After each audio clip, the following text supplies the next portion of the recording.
Valsts prezidenta Andru Bērziņu.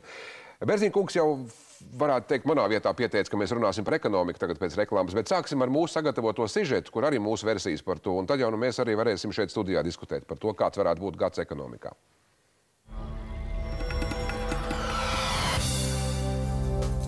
Lai arī Latvijas ekonomika šogad piedzīvoja tādus satricinājumus kā Krājbankas krahs un Air Baltica sāga, pēdējā budžeta konsolidācija starptautisko aizdevēju vadībā noritēja bez iepriekšējo gadu mokām, budžets pildījās un arī citi ekonomiskie rādītāji nesa labas ziņas. Izaugsmes procents būs zināms tikai nākamgad, taču ekonomisti gaidīto 4,5% vietā jau tagad prognozē 5,5% iekšzemes koprodukta pieaugumu. Pat labam 2012. gada izaugsme tiek plānota 2,5% apmērā, un, lai arī tā noteikti būs augstāka par Francijas un Vācijas, kā arī Eiropas Savienības kopējo izaugsmi, mūsu ekonomikas auto tiks nospiestas bremzes. Tieši tāpēc nākamā gada galvenais uzdevums ir darīt visu, lai šis auto atkal neapstātos pavisam. Daudz būs atkarīgs no notikumiem pasaulē. Ja eirozonas krīze sāsināsies, vai ja sliktākajā gadījumā piedzīvosim Grieķijas bankrotu, tā radītā zemestrīce finanšu tirgos var izraisīt atkārtotu recesiju arī Latvijā. Ja iztiksim bez liekiem satricinājumiem, tad vismaz gada sākumā eksporta rādītāji būšot stabili, un, kā zināms, tieši eksports bija zelta atslēdziņa izejai no krīzes. Mums eksports aug jauki, kas ir skaisti, bet imports aug vēl straujāk. Un tā ir Latvijas problēma, kas arī turpmāk bremzēs mūsu ekonomikas izaugsmi. Turpinot šādā te pašā veidā politiku tā, kā viņi turpina līdz šim, neizdarot lielākas kardinālas izmaiņas, mēs kā valsts paliksim iesprūdusi šajā problēmā, kad no vienas puses mums vajag rūpniecību, bet mums nav naudas, ko investēt. Citi finanšu eksperti gan norāda, ka pagaidām Latvijā nevar runāt par īpaši lielu tirdzniecības deficītu, jo importa pārsvars ir neliels. No vienas puses investīcija apjoms pieaugs, no otras vai ar to pietiks, lai glābtu jau zaudēto. Ļoti iepriecinoši tas, ka īpaši strauji aug investīcijas. Tās gada pirmajos 9 mēnešos ir augušas tieši par 1/4 daļu, salīdzinot ar gadu pirms tam. Un tas, protams, arī nozīmē, ka mēs arī veidojam to nākotnes izaugsmes potenciālu. Latvijas attīstībai nepieciešams ļoti daudz īstenībā ieguldījumu, tāpēc, ka mēs esam zaudējuši, ja mēs salīdzinām ar 2007.–2008. gadu, mēs esam zaudējuši teju 200,000 darba vietu. Īpaši svarīgi Latvijai būs tas, kā mūs novērtēs starptautiskajos finanšu tirgos. Pirmām kārtām mums nepieciešams aizņemties, lai refinansētu krīzes laikā uzkrāto parādu. Plānots, ka jau pavasarī Latvija varētu aizņemties 2,5 miljārdu, un mums krietni noderētu izdevīgas procentu likmes. Otrkārt, tas ir svarīgi arī investīciju piesaistē. Te gan jāpiezīmē, ka reitingu aģentūra Fitch Ratings nu pats samazināja Latvijas izaugsmes vērtējumu no pozitīvu uz stabilu. Lai gan joprojām esam investīciju līmenī, tomēr nedaudz sliktākā pozīcijā nekā Igaunija un Lietuva. Jā, mēs vēlamies nostiprināt savu ticamību finanšu tirgos, kas ir viens no ilglaicīgas izaugsmes priekšnosacījumiem. Tas var nozīmēt, var nozīmēt, ka nākamgad mums var nākties veikt kaut kādu papildus budžeta konsolidāciju. Ekonomiskajiem rādītājiem gan nav tūlītējas ietekmes uz dzīves kvalitāti. Jau šogad vidējā alga palika iepriekšējā līmenī, taču vairāk cilvēku atrada darbu, arī uzņēmumu apgrozījums palielinājās. Tāpēc arī nākamgad, lai gan daži var cerēt uz nelielu labklājības pieaugumu, lielākajai daļai dzīves apstākļi nemainīsies. Nākamgad cenu pieaugums noteikti būs daudz mazāks. Es domāju, ka skatoties no šī brīža uz priekšu, mēs tiešām redzam vairāk vai mazāk nemainīgu cenu līmeni. Nākamais gads Latvijas ekonomikai būs īpaši svarīgs. Lai gan grasāmies pievienoties Eiropas komisijas fiskālajam līgumam, kas paredz stingru dalību valstu budžetu uzraudzību, šogad un nākamajos gados mums būs jāiemācās, kā tikt galā pašiem. Un kā tikko ripot sākušajam auto, likt braukt pilnā gaitā, nevis domāt par to, kā neapstāties. Studijā valsts prezidents Andrus Bērziņš. Bērziņa kungs, jūs teicāt, ka tie galvenie notikumi, kas Latvijā būs, tie būs ar ekonomiku saistīti. Ko jūs ar to domājāt? Es domāju, tie svarīgākie. Kādā kontekstā? Par ko jūs domājat? Par ko jūs runājat? Praktiski skaidrības, kas notiks Eiropas Savienībā, nav nekādas uz šobrīd. Tas ir nepārprotams signāls, ka tomēr tur būs lēmumi jāpieņem. Un sākot šos lēmumus pieņemt, var parādīties gan politiskā nestabilitāte, gan Eiropā, gan šeit. Un ar to saistīta arī ekonomiskā nestabilitāte. Respektīvi spiediens, tas, kas ir saistīts ar visu to Eiropas putru, kā mēdz teikt, varētu arī atbalsoties un atnākt līdz mums arī savā veidā. Protams. Šodien man bija saruna gan ar Somijas ārlietu ministru, gan arī Luksemburgas ārlietu ministru. Viņi bija optimistiski. Viņi bija, protams, viņiem bāze ir cita. Viņi var būt optimistiski jebkurā scenārijā. Nē, bet viņi teica tā, man ir pierakstīts. Viņi teikuši, tā, ka Latvija grasās pievienoties eiro, tas ir 14. gads, ka tad jau tās krīzes būs atrisināts un mēs esam izvēlējušies ļoti labu laiku. Nu tā, vai tas bija tikai Ziemassvētku vēlējums, tā kā mums tādi labi vārdi, vai ko viņi to domāja? Jūs tā domājat? Jā. Man bija tāds jautājums, man atbilde bija, ka, protams, 14. gadā būs skaidrs, vai mums ir kam pievienoties vai ne, protams, bet tas jau neko nedod šai situācijas stabilizēšanā.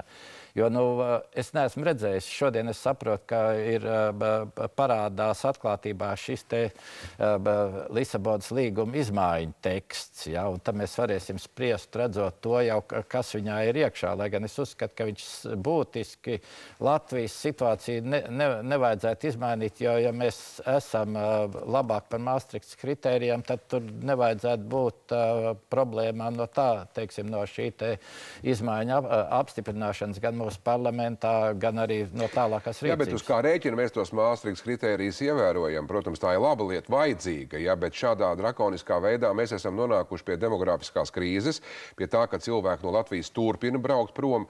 Vai jums nešķiet, ka šī tieši zemā dzimstība un vēl joprojām cilvēku mūsu aizplūšana uz ārzemēm ir strateģiski lielākā, varbūt tāda arī nacionālās drošības problēma?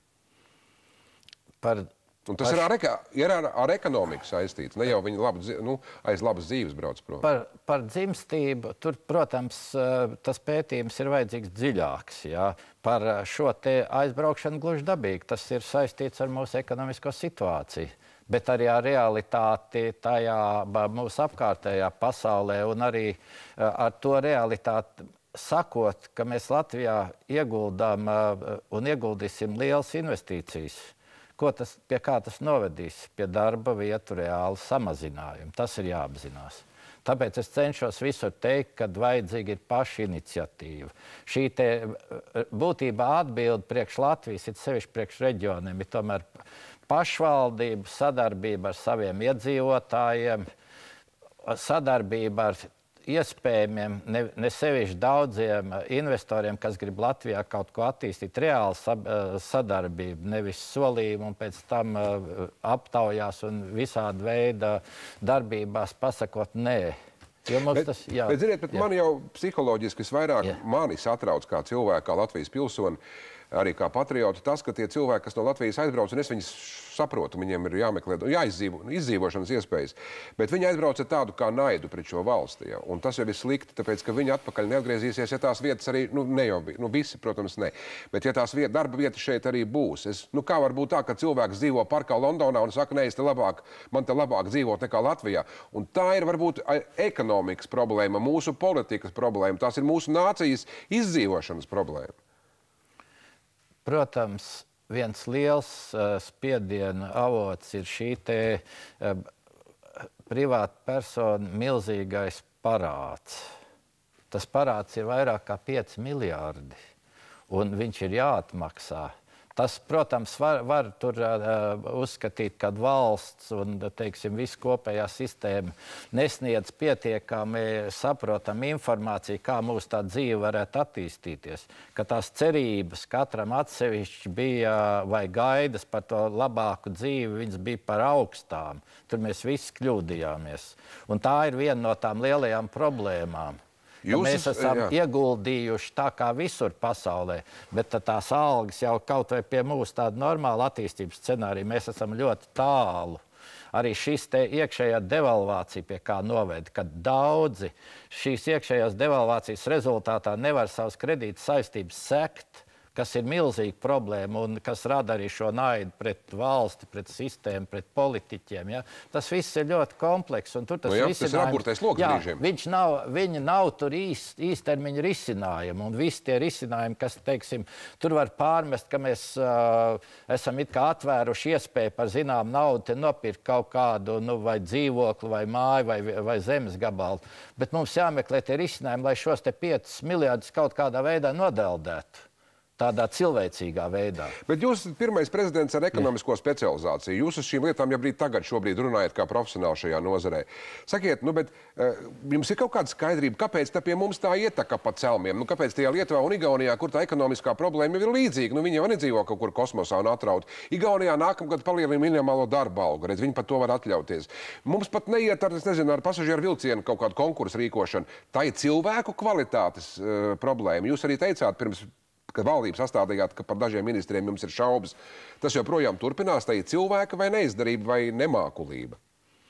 Par tiem iemesliem es negribētu piekrist gan tam vispārējiem apgalvojumam, ka mēs esam kaut kur tālu ekonomiskā ziņā aizmugurē mūsu kaimiņu zemēm, ka tā atšķirība ir tik būtiska, tas vairs ir pilnīgi nesasniedzams vai neizlīdzināms. Es tam negribētu piekrist. Acīm redzot, Igaunija tomēr izmantojot šo te labo saikni ar Somiju, viņi daudzas lietas ir saprātīgāk pārņēmuši, un tur viņi dabūjuši tomēr handicapu zināmu. Jā. Mēs jau pieminējām Igauniju, Lietuvu, mēs jau esam pakāpeniski pārgājuši pie Latvijas un kaut vai pie mūsu kaimiņiem, mūsu attiecībām ar to parunāsim. Tagad sižets mums būs par to, kādu mēs izskatāmies gan ekonomiskā interešu pasaulē, gan arī politisku interešu pasaulē, kādas ir mums tās. Pēc tam turpināsim vēl mazliet sarunu šeit studijā ar valsts prezidentu. Pēc 3 galveno 90. gadu vidū uzstādīto ārpolitisko mērķu sasniegšanas Latvijas iestāšanās Eiropas Savienībā, NATO un Pasaules tirdzniecības organizācijā nezinātājiem rodas sajūta, ka mūsu valsts ir vai domīgi apstājusies ārpolitiskajās krustcelēs, vai arī pēc inerces vienkārši paklausīgi sako sabiedrotajiem. Latvijas valsts uzdevums ir Latvijas pilsoņu labklājība.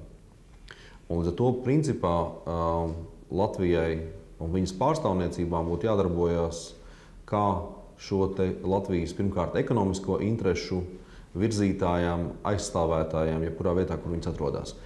Mums pilnīgi noteikti ir sava ārēja ekonomiskā politika, un tieši tāpat mums ir arī iespējas to realizēt. Cita lieta, ka mēs savā ārējo interešu aizstāvībā neesam patstāvīgi pilnībā.